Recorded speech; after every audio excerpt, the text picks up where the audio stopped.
안녕하세요. 이번에 소개할 책은 영적인 자유에 이르는 길 33이라는 책입니다.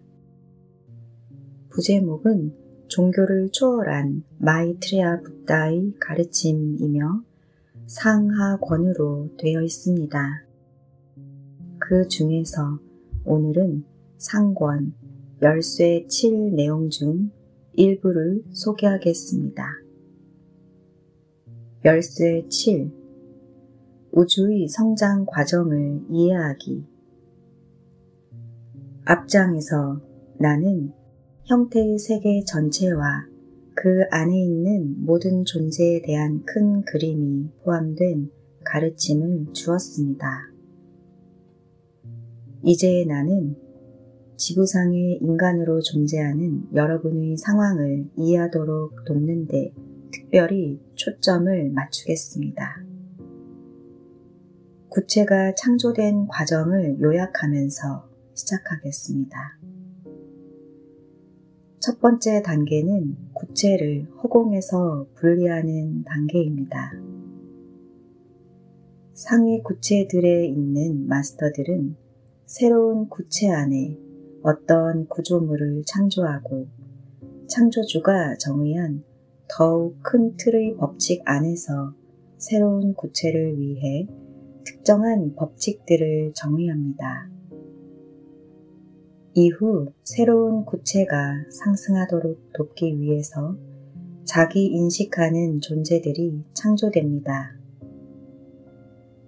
천사들이 영적인 영역에서 일하거나 공동 창조자들이 새로운 구체의 내부에서 공동 창조하면서 구체가 상승하도록 돕습니다. 구체의 빛의 강도와 조직이 임계 수치에 도달하면 구체가 상승해서 영적인 영역의 영구적인 부분이 됩니다. 구체가 상승하면 빛으로 충만해지고 더 이상 분리의 환영이 존재할 여지가 없습니다. 구체 내부로 보내진 존재들은 분리된 정체감으로 시작했지만 자신을 초월함으로써 자신들이 사는 구체를 끌어올리는 데 도움을 주었습니다. 임계 수치의 존재들이 근원과의 하나됨에 통달하게 될 때 그들은 자신들이 사는 구체를 상승 지점으로 가져오게 됩니다. 하나의 구체가 상승 과정을 통과하면 새로운 구체가 허공에서 분리돼 창조됩니다. 상승하는 구체는 빛으로 충만함으로 구체 안의 존재들은 분리된 정체성이라는 환영을 더 이상 유지할 수 없습니다. 하지만 새로 창조된 구체에는 아직 빛의 강도가 낮아서 어둠이나 그늘이 존재할 수 있으므로 분리의 환영이 존재할 수 있습니다. 새로운 세대가 태어나서 새로운 구체 속으로 보내집니다. 이들은 분리된 정체감으로 시작하게 되며 자신을 분리된 존재로 인식합니다. 첫 번째 구체는 창조주가 직접 창조했다고 앞서 설명했습니다. 따라서 그 구체로 보내진, 좀 더 정확히 말하면 구체 안에 창조된 존재들은 창조주가 직접 창조한 존재들입니다. 첫 번째 구체는 내부 구조물들이 물질 세계에서 여러분이 보는 것보다 덜 규정되었고 더 유동적이며 밀도가 더 낮은 방식으로 설계되었습니다. 첫 번째 구체를 창조한 마터빗은 더 높은 수준에서 진동했고 따라서 그 구체의 모든 것이 여러분의 구체에 있는 물질보다 더 투명했다고 말할 수 있습니다. 결과적으로 첫 번째 구체의 존재들은 분리된 자아감으로 출발했지만 물질 우주에 있는 존재들보다 분리감을 극복하기가 훨씬 쉬웠습니다. 첫 번째 존재들은 그들 구체 너머에 무언가 있고 자신들을 넘어선 존재가 그것을 창조했으며 창조주에게서 기원한 영적인 빛의 끊임없는 흐름이 그것을 유지하고 있으며 그 영적인 빛이 자신들의 진동 수준까지 낮춰져서 내려오고 있음을 쉽게 알 수 있었습니다. 그들은 자신이 혼자가 아니며 자신의 구체를 넘어선 무언가 또는 누군가가 있다는 사실을 알았습니다. 다시 말해서 첫 번째 존재들은 상대적으로 상승하기가 쉬웠으며 근원과의 하나됨을 쉽게 통달할 수 있었습니다. 다음 구체가 창조될 때 첫 번째 구체에서 통달한 존재들은 두 번째 구체를 창조하는 것을 도왔습니다. 창조주는 두 번째 구체를 허공에서 분리했고 또 그 구체를 위한 법칙들을 정의했습니다. 그 틀 안에서 첫 번째 구체에서 온 마스터들은 두 번째 구체 안의 생명을 위한 기반으로 작용할 수 있는 특정한 구조물들을 설계했습니다. 이런 구조물들은 첫 번째 구체의 구조물보다 훨씬 명확하게, 훨씬 더 규정되어 있었습니다. 첫 번째 구체에서 온 마스터들은 이런 구조물들을 설계하는데 자신의 경험을 활용했습니다. 두 번째 구체의 구조물들이 첫 번째 구체의 구조물보다 더 규정되고 복잡하며 밀도가 높아야 한다는 것이 창조주 계획의 일부였습니다. 이런 방식으로 두 번째 구체는 하나됨에서 한 단계 더 멀어졌고 이것은 두 번째 구체의 존재들이 분리를 극복하는 데 더 많은 어려움을 겪게 했습니다.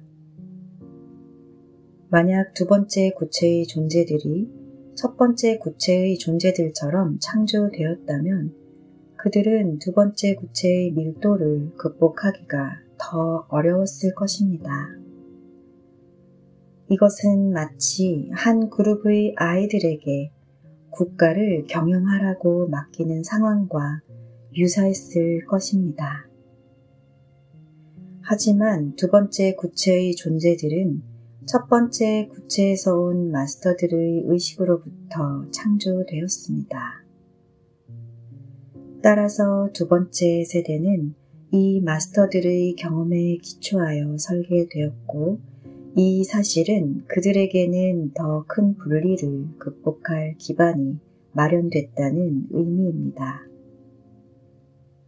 이것이 두 번째 구체의 밀도를 다룰 준비가 되게 했고 창조주는 두 번째 세대를 통해 더 큰 분리감을 경험할 수 있게 하면서도 분리 속에서 길을 잃는 위험을 최소화할 수 있었습니다. 이것은 지구에 있는 학교와 다소 유사합니다. 학생들은 덧셈과 뺄셈을 배우기 시작해서 곱셈을 배울 수 있는 기초를 다집니다. 이것은 차례로 그들이 더 진보된 수학을 배울 수 있는 기반을 제공하고 결국 대학 수준까지 갈 수 있도록 이끌어집니다. 창조주의 계획은 밀도가 낮은 것에서 높은 것까지, 덜 복잡한 것에서 더 복잡한 것까지, 하나됨에서 가까운 것에서 먼 것까지 연속된 구체를 창조하는 것입니다. 이어지는 각각의 구체에 존재하는 특정한 구조물들은 이전 구체를 통달한 존재들이 설계했지만 이전의 모든 구체에 있던 존재들이 새로운 구체의 설계에 참여합니다. 이 말은 각각의 새로운 구체가 더 정교하고 더 구체적이며 더 명확해지므로 마터빛이 진동을 더 낮춰야 한다는 의미입니다. 더 큰 복잡성은 다양한 형태를 의미하며 밀도가 높은 진동의 빛만이 더 큰 차이를 만들 수 있습니다. 물질 우주를 구성하는 물질은 영적인 영역의 진료보다 밀도가 더 높다고 할 수 있습니다. 물질은 진동하는 에너지로 만들어졌다는 것을 알 수 없을 정도로 밀도가 높습니다. 물질은 진동수가 낮아진 영적인 빛으로 만들어졌습니다. 또한 여러분은 최소한 현재 지구에서 정상이라고 간주하는 의식 상태로는 물질 우주를 넘어선 무언가가 있음을 직접 인지할 수 없습니다. 밀도가 높을수록 새로운 구체로 보내진 존재들이 분리감을 극복하고 하나됨을 달성하기가 더 어려워집니다. 하지만 분리를 극복하기 위해 노력하는 동안 그들은 앞서 상위 구체로 올라간 존재들에게 의지할 수 있습니다.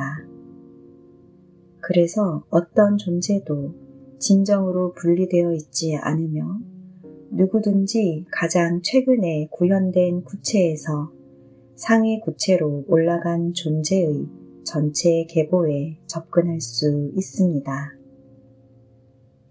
그러므로 어떤 사람도 따로 떨어져 있는 섬이 아닙니다. 이것은 이전 세대의 모든 경험에 접근할 수 있는 가계도와 같아서 다른 존재들의 실수로부터 배우는 선택권이 여러분에게 주어지므로 여러분은 같은 실수를 반복하거나 시간을 낭비하지 않아도 됩니다.